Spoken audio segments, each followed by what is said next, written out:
Hello, welcome back to my mini blog. तर आम्ही आता उज्जैनला आलो. तर आम्ही ऑन द वे होते. तर उज्जैनला फिरलो, कारण आमचा असा डिसाईड नव्हता की कुठे जायचं. तर आम्ही उज्जैनला खूप वेळा आलो दोघं. तर मग ठरलं की जाऊया दर्शनासाठी. तर आम्ही तिथे ई रिक्षा केली आणि पहिला गाडी पार्क केल्यानंतर ई रिक्षा करून आम्ही मंदिराच्या गेटपर्यंत गेलो. एवढा ऊन होता ना, आम्ही सगळीकडं दुपारच्या भर उन्हातच जात होतो.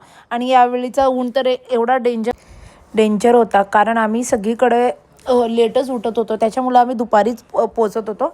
आम्ही दिल्लीवरून जेव्हा आग्र्यावरून निघालो त्यावेळी आम्ही रात्रीच उज्जैनच्या जवळ पोचलो होतो आणि आम्ही रात्री तिथे स्टे केला होता. आणि मॉर्निंगला उठायला लेट झाला म्हणून आम्ही दुपार झाली आम्हाला इथे पोचायला. एवढी गर्दी होती तर आम्ही पास काढला आणि 5 मिनटामध्ये आमचं दर्शन झालं. डायरेक्ट आम्ही गाभाऱ्यामध्ये गेलो आणि तिथे थोडेसे फोटोशूट वगैरे केले, कारण एवढा ऊन होता की थांबायची पण इच्छा नव्हती.